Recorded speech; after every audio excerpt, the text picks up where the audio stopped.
いよ。待って、タンクの下に亀裂入っちゃった。知ってた？あ、本当だ。そうだけどね、水満杯に入れたらね、若干ね、シャッて。若干にじむ。うん。これがね、ちょうどここに。ほら。素晴らしい。横でもいけんじゃね？ここがいいな。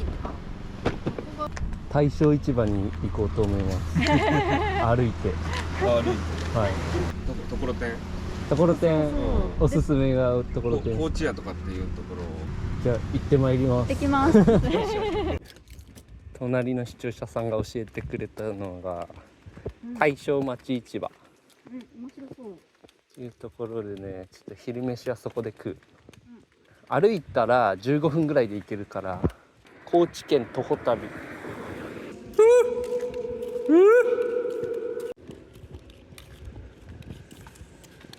呉の町、久しい霊って書いて呉。呉川。これ家々をじっくり見れるのいい。薪ストーブ屋さんもある。すごい賑わってる。マジか。やめるこれ。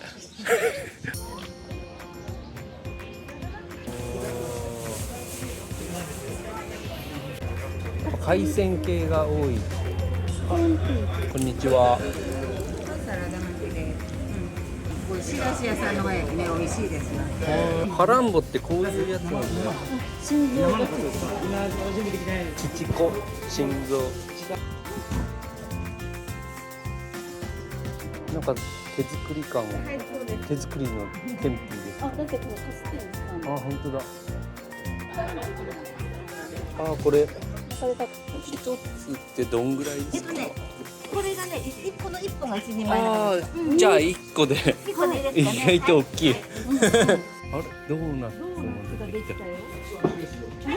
入ってますのでね、食べるときにね、生姜を生姜をすって生姜をね、入れてもらったら美味しいです。あとこれを1個くだはい、あさい。りがとうございます。ドーナツは1個欲しいかも。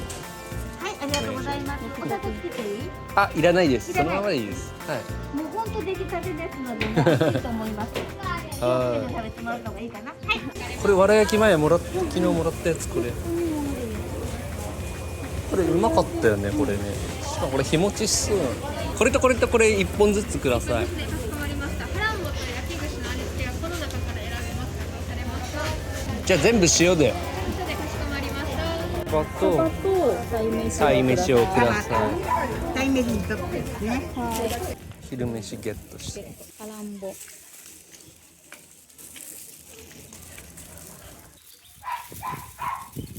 うん、うまい。飲みたくなるやつだねこれ。ち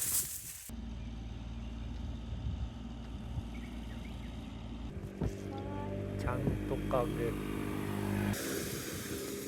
ちらの階段を使うとよりスムーズでございます。ただいま。おお。ありがたい。これがだし。視聴者さんが教えてくれなかった。知らなかった。知らなかった。鯛飯。おお、綺麗。そうです。うん、美味しい。うめえ。ね。出汁がいい。今日は香川に行って明日。うどん食べたい。これサバだって。うまっ。わさび入れる場所に柚子が入ってる。あー、ちょっと皮入れてあるのかな。うん。マヨです。あの場で作ってるっぽかったね。うん、揚げたて。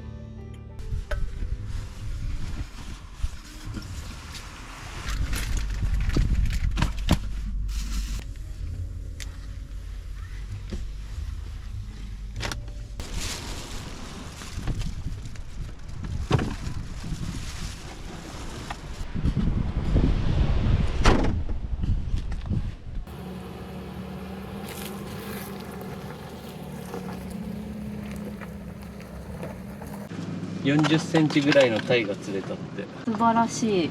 まあ俺も20センチぐらいのタイ釣れたけどね。何張り合っとんねん。なんか出てきた。どうしたどうした。犬。ワンちゃん。ワンちゃん。犬がワンちゃん大丈夫。釣れてる情報ある。瀬戸内方面で、でっかいタイとかタイな。ブリ、シーバスどれもいい。少ないけど超過情報ありました。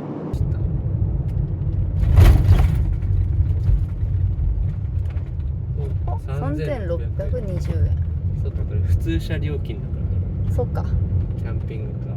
ゴールデンウィーク真っ只中だからね、今やっぱ早めに来て正解ですね。日。よいしょ。よいしょ。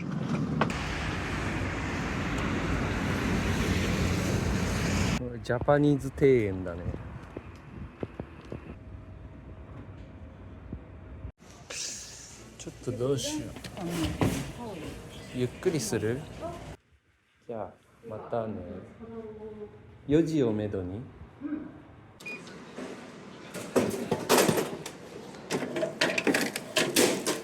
キャンピー。どうぞ。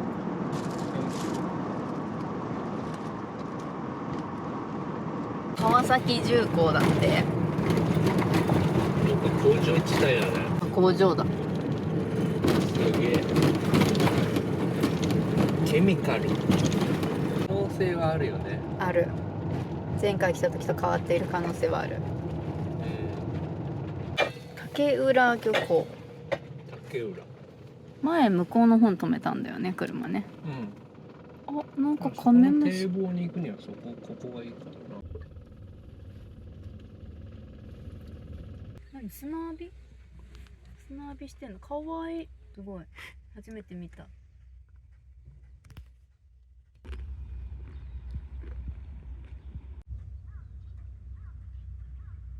完全に忘れてた。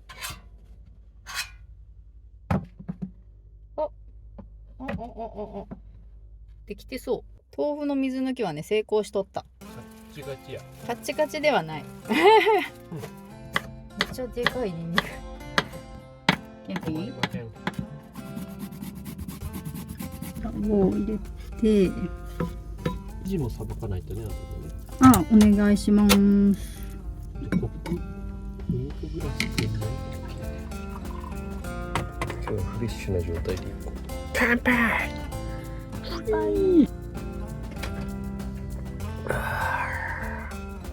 バッテリー 90% まで上がってるわ。おお。これって甘口なのかかなと私は思った。息の酒ほど甘くない。味噌バーグです。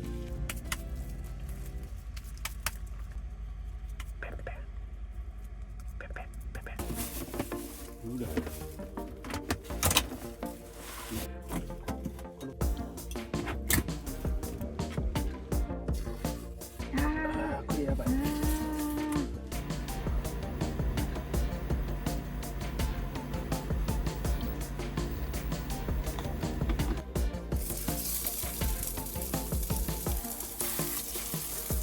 魚釣りに来たんですけど。美味しそう。来た。おい。あずい。あ、生姜が入れてくれてたんだね。そうそう。フルコース。ちょっとサイレントにね。漁港だから。そうだね。うるさいともよくない。箸いただいていいですか？味いただきます。箸いただきます。いただきます。単純にうまい。単純にうまい。食えつるけど。次の目標。お、いいね。道具揃えようとしたら大変なことになるかもしれない。あ、そう。マーニーが必要。バーグ。バーグ分にして。やばくない？やばい。やばいねこれ。エソ味丼。グッドです。これベリーグッド。ベリーグッド。それをこれで流し込む。洗い物は一旦全部拭いたんで、これとかも拭きだけでかなり新品に戻ったから。気をつける？それ前自作したやつだね。ちょうだい。これ懐かしいな。オッケー。あー、オッケーオッケー。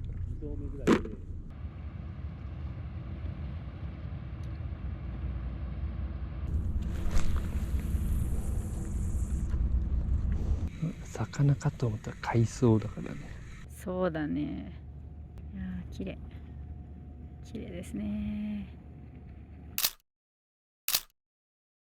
おしっこタイム。ここトイレないんで、車内トイレ伝道師の海子さんが、車内トイレ設置して、全入れ？うん。マジか。俺半入れで、後から半入れやるだけ。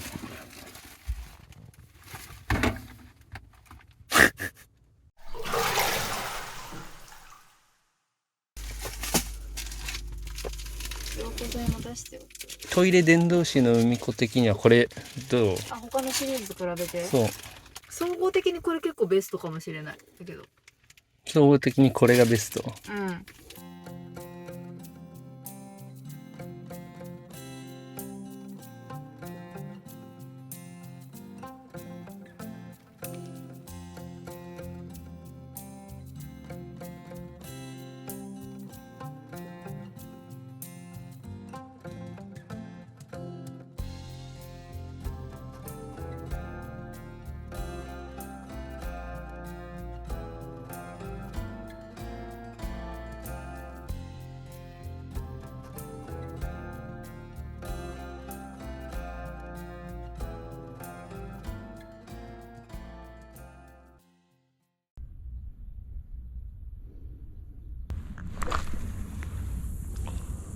これで釣れなかったら悔いはない。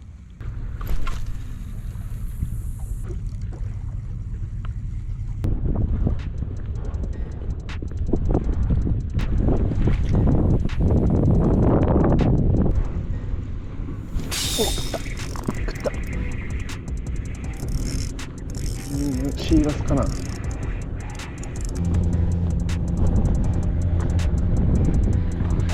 シーバスでだね、シーバスちゃん。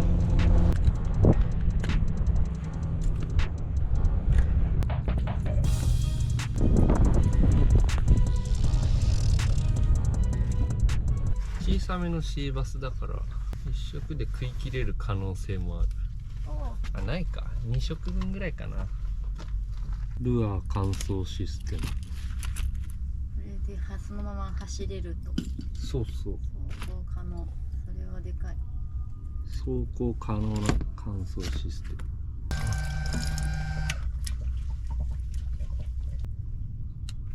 このように。ああ、いいですね。私が寝てる時間に釣れることが多い。もう大体そうだよね。うん、大体そうなるよね。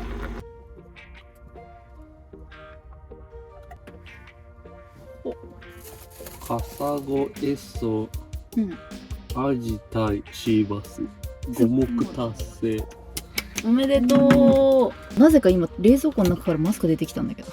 どうやって入ったん？入れてないよ。落ちたんかな。落ちたんだと思う。いや、楽しませていただきましたね、今回も。昨日のアジとタイもダイソージ。素晴らしい。カサゴはダイソーワン、エソはダイソージ。ダイソーだけでいいんじゃん。ダイソーだけでいいよ。よし、行くぞー。メインイベントですよ。はい。なんかこの今いる場所ってもともと島で陸地から離れてたんだけど、陸地部分を埋め立てて工場地帯にして島と地続きにしたんだって。へえ、確かにね、地図で見ると途中からすっごいカクカクしてた。そうそう。第2 P。第2 P には今10分前開店。よし、気合い入れてね。これがわたい。は？祝日です。ああ、うどん、そこだ、セルフうどんって書いてある。それや。それや。これかっこよくね。ダブルキャブの後ろ側こんな空海。人気ベスト3、牛すじ釜玉、うまそう。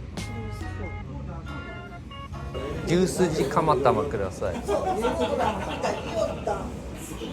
生地っぽくない？あ、本当だ、生地だ。これ何？醤油。かかってるけど足りんかったらかけてって。あ、足りなかった。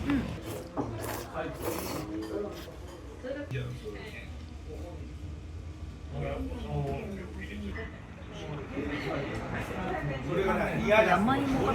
ああ、なるほどね。汁に使ってんだ。ね、いただきます。うまそう。なんか手打ちっぽい、確かに麺。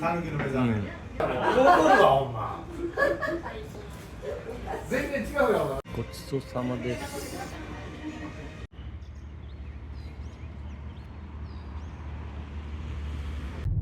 美味しかったね。普通にうまかった。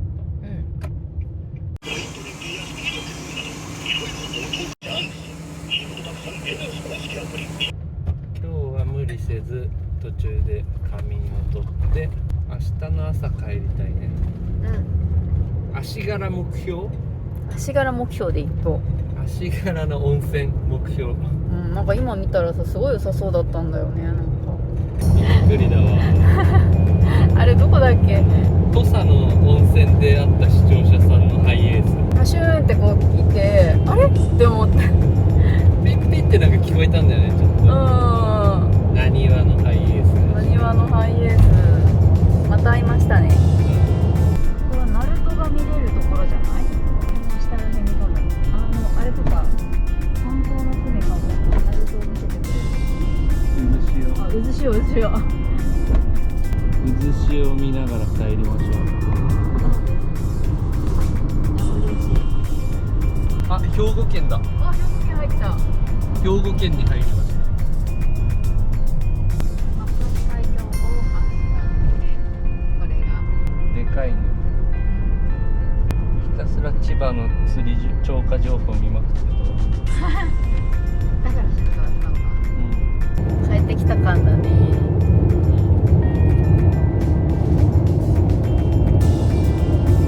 まだまだなんだけどね。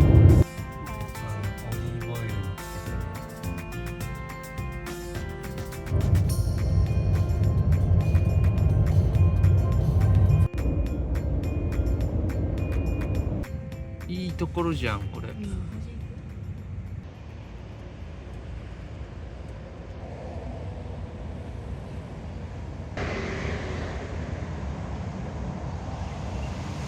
鈴木というほどには小さいけど、生後復古鈴木っていう名前変わる大きさでね。生で食うには匂いがあると思うんで、この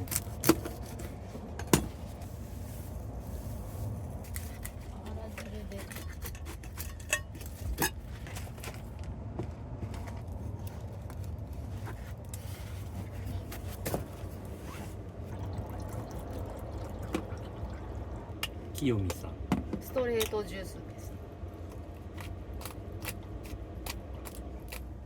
あー、うめっ。順調に無に連覇しております。田中さん家でいただいたローズマリー。いっぱい入れよう、いっぱい。カリッカリにして。味がうまいんだよね、ローズマリーって。香りもいいけど。そう。足柄の手前からも渋滞してるから、もしかしたら今日ここで寝ちゃった方がいいかも。足柄は温泉があるってのと、千葉までより近づけるってメリットあるけど、渋滞してるんじゃどうしようもないよね。サービスエリアも混んでるし。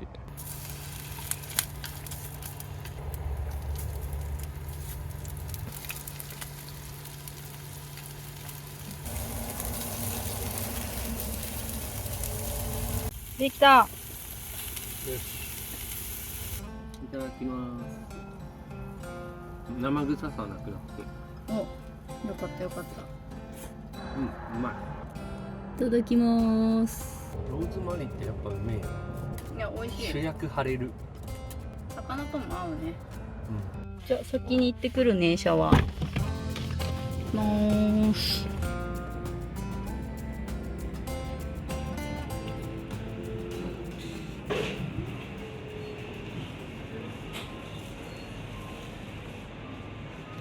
女性のシャワー室はオートロックになってて、スタッフさんに伝えて鍵を開けてもらって使います。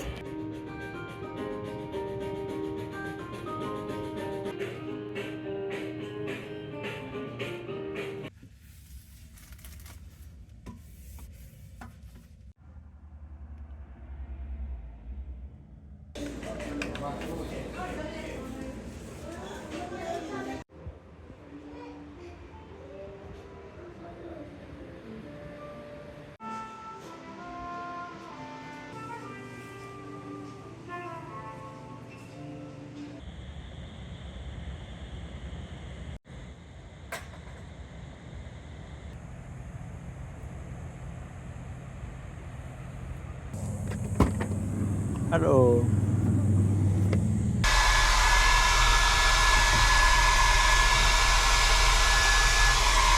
30度ぐらいあるんじゃな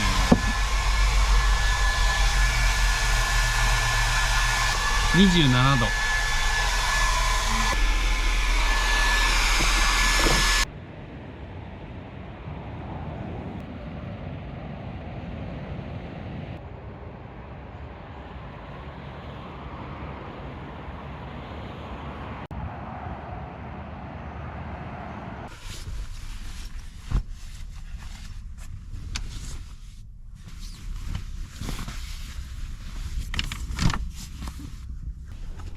洗濯物たまりまくってる。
帰りましょう。四国はね、どうだった？四国はもうちょっとゆっくりしたかった。ああ、だいたい毎回思うやつだね、それ。そうだいたい毎回思うやつなんだけど、山も見たかった。そうね。山で車中泊をしたらまた違うかもね。四国のイメージ変わるかなっていう、そういうさやったら。あとうどんもっと食べたかった。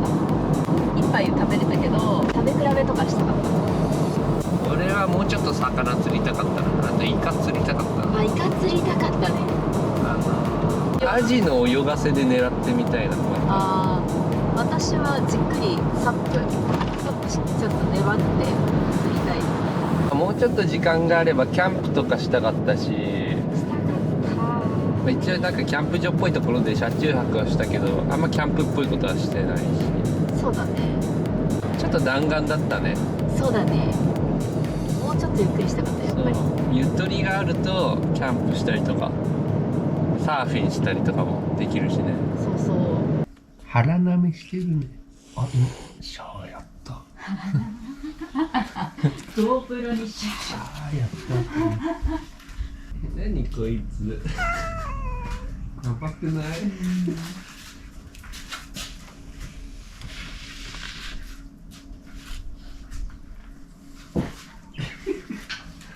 初めて見せる動きだね、これ。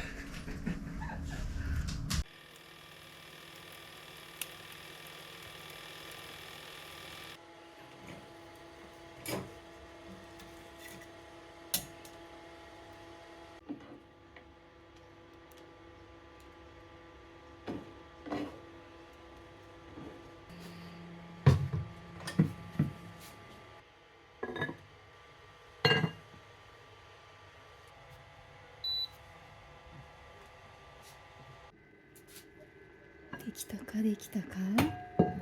あ、なんかすでにいい匂い。おお。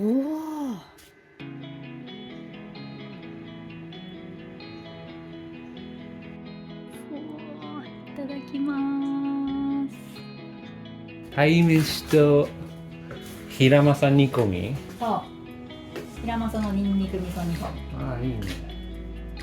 ちょっと酒が必要ですね。あ、めちゃくちゃ合うと思う、これは。これはもしや魚醤入れたね。そう。よくわかったね。